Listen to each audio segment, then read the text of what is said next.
সরকার কয়েকটি গুরুত্বপূর্ণ নথি চেয়ে পাঠিয়েছে। এই নথি চাওয়ার পরেই গতকাল গভীর রাতে এই আগুন। সচিবালয়ে অগ্নিকাণ্ডে দুর্নীতিবাজদের ফাইলগুলো পুড়ে গেছে। রিজভী, শেখ হাসিনার পরিবারের সদস্যদের দুর্নীতির অনুসন্ধান শুরু হওয়ার পরেই সচিবালয়ে অগ্নিকাণ্ডের ঘটনা ঘটেছে বলে মন্তব্য করেছেন বিএনপির সিনিয়র যুগ্ম মহাসচিব রুহুল কবির রিজভী। তিনি বলেন, এখনো বিভিন্ন উপায়ে গণতন্ত্র বিরোধী শক্তি এবং পতিত স্বৈরাচারের দোসররা নানাভাবে কাজ করছে। একটি পর একটি ঘটনা সারা দেশের মানুষকে ভাবিয়ে তুলছে, আতঙ্কিত করছে, উদ্বেগ ও উৎকণ্ঠায় নিমজ্জিত রাখছে। সচিবালয়ের চারদিক বেষ্টিত একটি সরকারি দপ্তর, সেখানে আগুনে ভস্মীভূত হয়ে গেছে অনেক ফাইল।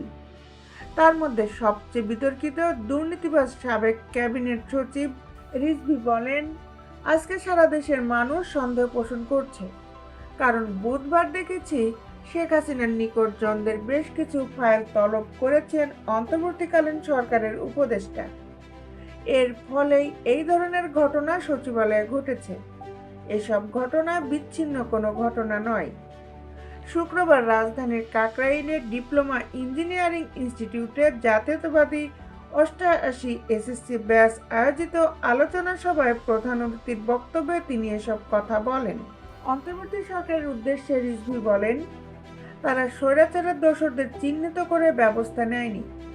বিপ্লবী চেতনা নিয়ে ছাত্র জনতার আত্মহত্যের স্পিডকে লালন করে প্রশাসন সাজানো হয়নি। সেই শেখ হাসিনার দোসর ও আওয়ামী লীগকে যারা লালন পালন করে সহযোগিতা করেছে, মুজিব কোড পড়ে ওসি ও এসপির দায়িত্ব পালন করেছে, তারাই আজকে সচিবালয়ের বিভিন্ন পদে বসে আছে। তারা অন্তর্বর্তীকালীন সরকারকে সহযোগিতা করবে কেন? তারা গণতন্ত্রের বিপ্লবকে ধারণ করবে কেন? রিজভী আরও বলেন, যারা গণতন্ত্র রক্ষার জন্য নিরবচ্ছিন্নভাবে ধারাবাহিক আন্দোলন করেছে, তারা একজন আরেকজনের বিরুদ্ধে একটা প্রতিপক্ষ করার চেষ্টা চালাচ্ছে।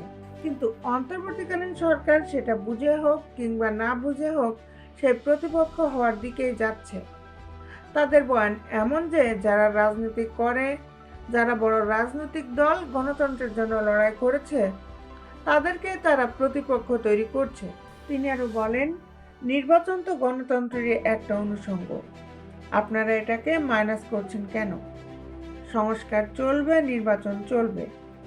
আপনাদের স্ব অভিমতগুলো পেশ করবেন। একটি অবাধ সুষ্ঠু নির্বাচনের মধ্য দিয়ে জনগণ যাকে ভোট দিবে তারা সেই সংস্কার নিয়ে কাজ করবে। সেটা না করে আপনারা প্রতিপক্ষ বানাচ্ছেন। নির্বাচনকে আলাদা করে সংস্কারকে বড় করে দেখা হচ্ছে। আনুপাতিক হারে নির্বাচন, এটা কি কোনো হাওয়াই মিঠাই?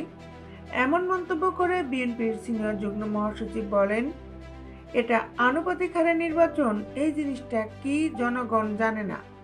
জনগণ জানে ব্যালট পেপারে তার পছন্দের প্রতীককে ছিল মেরে ব্যালট বাক্সে ফেলা। আনুপাতিক হারে নির্বাচনের কথা বুঝতেই তো বহুদিন চলে যাবে। মানুষের এটা নিয়ে কোনো ধারণাই নেই।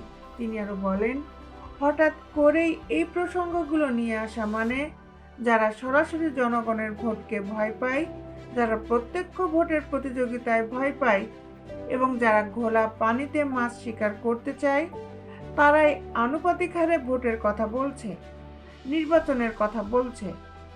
এটা সাধারণ মানুষের কাছে কখনোই গ্রহণযোগ্য হবে না।